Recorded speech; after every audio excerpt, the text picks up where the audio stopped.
places in this world where the veil between what we know and what we fear grows thin. In the fall of 1966, one such place was a sleepy town on the banks of the Ohio River, Point Pleasant, West Virginia.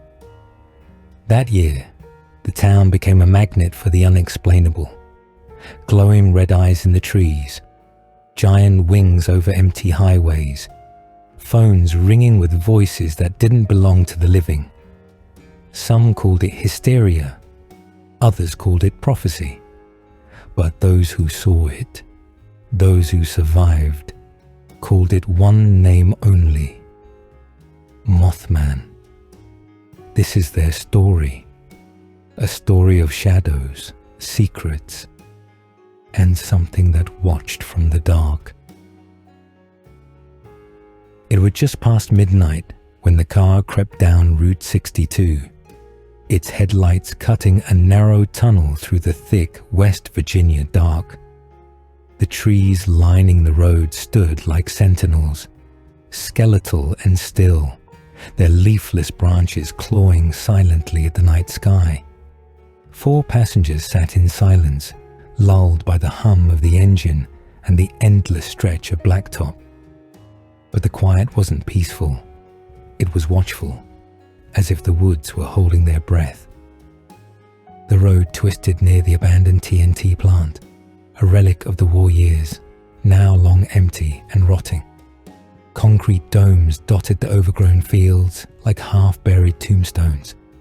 The air grew colder there, heavier, as though something unseen had settled over the land. Then, from the tree line, it appeared. At first, it looked like a shadow out of place, too tall, too still. Then the headlights caught it, and the shape came into focus. It stood over 7 feet tall, vaguely human, but wrong in every detail. Its limbs were too long. Its skin was ashen grey, stretched tight like old leather. But the most terrifying were the eyes, 2 red orbs, glowing, not reflecting, as if lit from within by some ancient furnace. The creature didn't move. It simply watched. And then, with impossible grace, it unfolded its wings. Massive and leathery, they stretched outward with a slow, deliberate elegance. The sound they made, like dried leaves and tearing silk, sent a shudder through the night. And with one effortless motion, it took to the sky. It didn't flap, it glided. It circled once above the road, wings cutting across the face of the moon, before vanishing into the trees. The car's headlights flickered. The radio buzzed into static, muttering voices that didn't belong to any station. In the back of the car, no one spoke, but they all felt it, that ancient, primal certainty. They had been seen, they had been chosen, and the night was no longer theirs. The moment the creature disappeared into the dark, the air shifted. The stillness of the woods broke like glass underfoot. Without a word, the car accelerated, tires kicking gravel as it sped down the narrow road. The dome lights inside the vehicle flickered for half a second, long enough for every passenger to realize something had changed. The sky above them was no longer empty. At first, it was just a shape, a blot against the stars, darting between gaps in the trees. But then it descended. The wings stretched wide, riding the cold wind like a phantom, keeping pace with the vehicle without effort or sound. Its movement defied nature. No flapping, no resistance. It floated, as if gravity had no claim on it. It followed from above, gliding just beyond the reach of the car's headlights. Its eyes, those terrible, burning eyes, shimmered through the dark, always visible, always watching. The radio crackled again, this time not just static. Voices, layered and whispering, speaking over one another in a chorus of nonsense syllables and broken speech. Male and female, young and old, all overlapping as if hundreds of voices were sharing one throat. The dashboard lights blinked out, plunging the interior into a flickering gloom. The speedometer needle trembled. The engine roared louder. The car was moving faster than it should have, the driver pushing it beyond safety, beyond logic, driven by pure instinct, escape, flight, survival. Above them, the creature dived. A shadow passed over the windshield, enormous and sudden. The car shook as if caught in a pressure wave, buffeted by something unseen, something wrong. And then it was gone again. For a heartbeat, silence returned. Then came the sound. A shriek, not of pain or rage, but something older, something predatory. It cut through the trees like a blade, and it did not echo. It was not meant to echo. It was meant to hit you in the gut and twist. Branches snapped overhead. The creature followed from the treetops now, barely glimpsed through the flurry of motion, its outline moving faster than any bird or bat could. And then it began to descend. Not in attack, in pursuit. It played with them, matching their speed, riding air currents with surgical precision. The fear in the car thickened into something tangible, something that made the lungs tighten and the skin crawl. A final gust of wind slammed against the side of the car. And then, nothing. The creature was gone. No more movement in the sky. No more glowing eyes. Only the forest again, still and black and endless. The radio cut to silence. The dashboard lights returned. The car slowed almost in disbelief, but no one looked behind them, because they knew it could still be there. The morning after, Point Pleasant was unchanged on the surface, quiet, grey and cold. But for those who'd seen it, who'd felt it, the world was no longer the same. Something invisible had passed through the seams of the town, and it had not left. The four who'd driven that night remained silent about the details, not out of secrecy, but because speaking about it felt wrong, like dragging something dark into the daylight that didn't belong there. When they closed their eyes, they still saw the wings. When they opened them, they feared they never truly escaped. The effects rippled outward.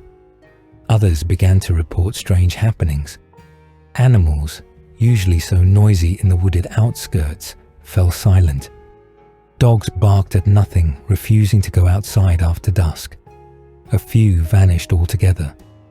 Those that were found had no clear cause of death, but their eyes were wide open, frozen in terror. Electrical disturbances became commonplace. Lights flickered in homes across the county, even during calm weather. Radios sputtered out mid-song, replaced with a thick, wet static that pulsed like a heartbeat. Some claimed they heard breathing behind it. The telephone lines carried more than voices. Calls came at odd hours, ringing with no one on the other end, or worse, breathing. Not the accidental noise of a living caller, but deep, slow inhalations, as though something ancient and unseen was testing the limits of the wire. Dreams changed too.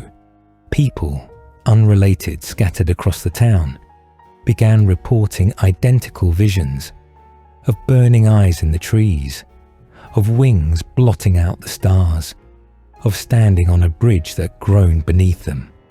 Some awoke with nosebleeds. One woman tore her bedsheets to ribbons in her sleep. Another was found standing barefoot in her backyard at 3:33 a.m., staring into the sky, her eyes rolled back. No one spoke of Mothman aloud yet, not in public, but the name clung to every silence. It breathed between sentences and moved behind the curtains. It loomed in the empty places, the abandoned plant, the fog-soaked fields, the forest where the deer no longer came. People began to feel watched, not just in the woods or on lonely roads, but in their homes, in their dreams, in their thoughts, as if something had stepped out of the dark and into their lives unseen, but always watching. And it wasn't just watching, it was waiting. Sunday, November the 27th, 1966. The air was damp, with a thin frost clinging to the windows and the edges of leafless trees. It was the kind of morning that made silence feel deeper, as if sound itself had frozen in place. Connie Carpenter, 19, was driving home from church. The roads near Mason were mostly empty, winding gently through cold, open country. She knew them well, too well to be afraid. But fear doesn't wait for permission. It was just past 10:30 a.m. when she approached a bend near Route 62. That's when she saw it. It stepped out from behind a cluster of trees, tall, grey, unreal. At first, she thought it might be a man in a heavy coat. But then, the wings unfolded. Huge and leathery, they stretched nearly the width of the road. And the eyes, they glowed. Red, unnatural, like twin beacons burning through fog. They didn't reflect the light. They created it. She froze. So did the creature. For several seconds, neither moved. Then, with a slow tilt of its head, the being stared directly into the windshield. That was when she felt it. Not just fear, but pressure, as if something had reached through the glass and placed cold fingers on her chest. Her skin erupted in goose flesh. Her throat closed. Her foot slammed the gas pedal out of instinct, and the car lurched forward. She didn't look back, but it didn't matter, because the thing followed. It swooped beside her, not above but level, gliding just outside the driver's side window. It wasn't chasing her, it was watching her, and that was somehow worse. Her vision blurred from panic, and when she reached home, trembling and breathless, the creature was gone. But the mark it left would not fade. That afternoon, her eyes burned. By nightfall, she could barely open them. Doctors called it conjunctivitis, a form of radiation burn, they said, like snow blindness. They had no explanation for how she could have gotten it on a mild morning in rural West Virginia. She refused to sleep near windows after that, locked every door, even in daylight. But something had already found her, and it wasn't finished. Weeks later, something else happened. Connie told friends she began receiving visits. A man in a black suit parked outside her house, watching her from across the street. When she approached, he was gone.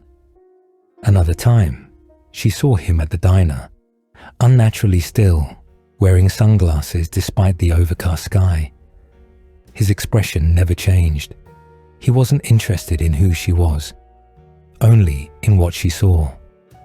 Her uncle tried to intervene, but that's another story, another warning. Connie had stared directly into the eyes of the Mothman, and it had stared back. It had been 13 months since the first sighting. Winter came to Point Pleasant with no snow, only fog, thick and low, clinging to the streets like a warning not yet spoken. Christmas lights blinked half-heartedly from front porches. Carols drifted from radio towers and storefronts, but the town itself felt muted, as if everyone was waiting for something they couldn't name. And then the bridge groaned. The Silver Bridge, built in 1928, steel grey and strung across the Ohio River, was the artery connecting Point Pleasant to Gallipolis, Ohio. Every day, hundreds of cars passed over it. It was old, yes, but proud, until it wasn't. December 15th, 1967.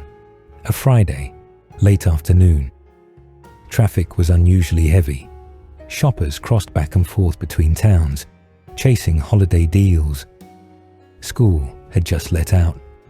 Delivery trucks idled in the slow crawl across the bridge's narrow lanes. Then, without warning, it began.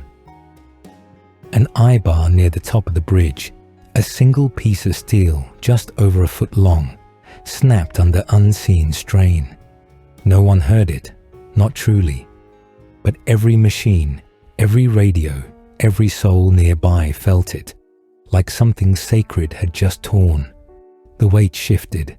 1 second, the bridge stood firm. The next, it collapsed like wet paper.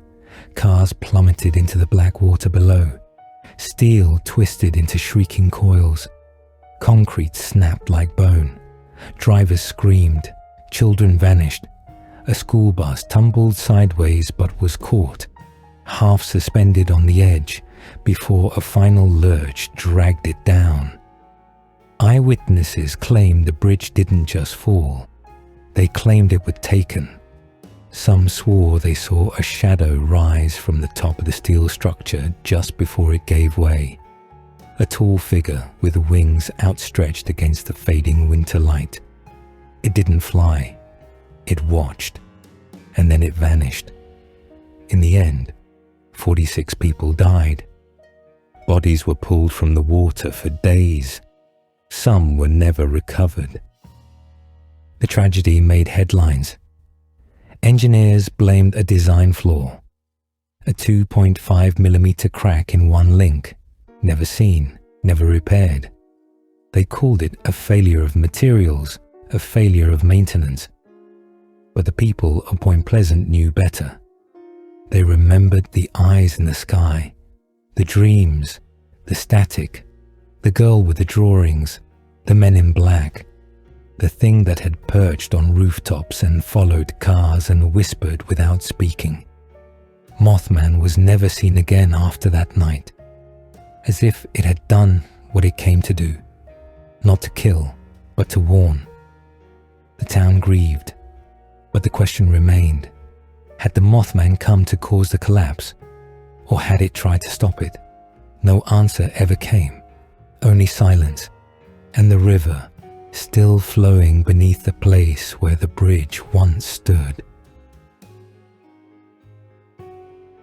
If you think this story is over, think again. Darkness doesn't end, it waits, and the next one might be closer than you think. Subscribe before it finds you first.